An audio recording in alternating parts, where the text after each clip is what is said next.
Et effectivement, on va en parler avec Mathieu Hoc, secrétaire général de Cercle de réflexion Le Millénaire, et Victor Hérault, journaliste politique à Valeurs Actuelles. Parmi toutes les séquences qu'on a pu voir cette semaine, je voudrais à présent qu'on écoute l'ancienne maire de Creil.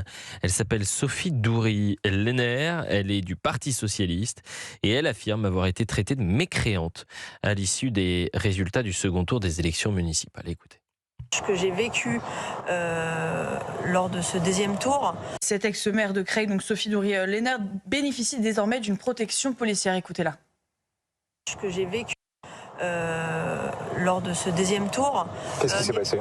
Des accrochages, des insultes, donc le fait que je sois une femme évidemment, le fait que je ne sois pas musulmane, qui s'est traduit par des insultes, on m'a traité de mécréante. Voilà, ce genre de propos n'a pas sa place dans la République et n'est pas à l'image du vivre ensemble que moi j'ai toujours vécu à Creil, puisque c'est la ville qui m'a vu naître, c'est la ville où j'ai grandi. Et donc, aujourd'hui, on se permet d'insulter, d'invectiver. Combien de fois on a vu ces séquences ? Heureusement qu'il y a les réseaux sociaux, parce que d'abord, ça a été relayé sur les réseaux sociaux. Ensuite, certains médias s'en sont fait l'écho. D'autres n'ont pas pris le relais. Je pense par exemple à Europe 1 pour la radio et CNews pour la télévision. On a été les premiers à le traiter sur les chaînes d'information. Puis ensuite, il y a eu une sorte de prise de conscience. Combien de fois c'est arrivé ? Qu'est-ce que ça dit de l'état de notre société, Victor Hérault ?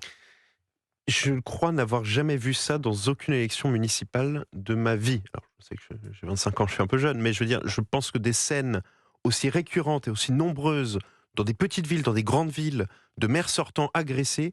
Ce qui est assez surprenant, si vous voulez, quand on regarde les vidéos, c'est qu'il y a deux types de comportements. Il y en a qui considèrent que c'est comme une victoire dans un match de foot et qui se mettent à humilier, à cracher sur le maire. On n'est pas obligé d'humilier et de cracher quand on est dans un match de foot. Mais je veux dire, enfin, vous voyez très bien, il y a des supporters qui se laissent aller à quelques comportements un petit peu hasardeux sortir de match de foot et qui aiment bien humilier l'adversaire jusqu'au bout, même après les sorties de stade. Là, c'est un petit peu la même chose. C'est comme si on allait suivre le maire jusqu'à chez lui en disant « t'es nul, rentre chez toi ». Ce qui est évidemment pas un comportement républicain ni même politique au sens noble du terme. Et puis il y a de l'autre côté ceux qui vivent ça comme une véritable guerre. Ceux qui disent ça y est, on a gagné, on a vaincu l'ennemi, non pas l'adversaire politique, non pas un concurrent, non pas un autre parti avec d'autres projets, d'autres idées, non, un ennemi politique. Et l'ennemi politique, eh bien, il faut le bouter hors de la mairie, et puis il faut surtout qu'il n'y revienne jamais. Et donc intimidation, donc menace, donc pression, donc insulte. On l'entendait tout à l'heure, mécréante à propos d'une maire qui n'a rien fait d'autre que de faire campagne et qui a malheureusement pour elle, perdu la campagne et qui se retrouve à être insultée, menacée, prendre des pressions. Là, on bascule dans quelque chose c'est très inquiétant, si vous voulez, du point de vue de la politique, parce qu'on passe dans quelque chose qui n'est plus simplement d'aller voter, lire les programmes, mettre un bulletin dans l'urne et puis voir le résultat et puis se satisfaire ou bien se féliciter du résultat. Non, là, on est dans autre chose. Là, on est dans la défaite et l'écrasement du camp d'en face. Mathieu. Il y a à mon sens, effectivement, je rejoins ce qu'a dit Victor, mais il y a à mon sens deux phénomènes. Il y a un phénomène de montée des violences globales dans la société et qui se répercute sur les élus parce qu'on a désacralisé aussi en partie la fonction de toutes les personnes qui sont dépositaires de l'ordre public, policiers, pompiers et élus, notamment magistrats, etc.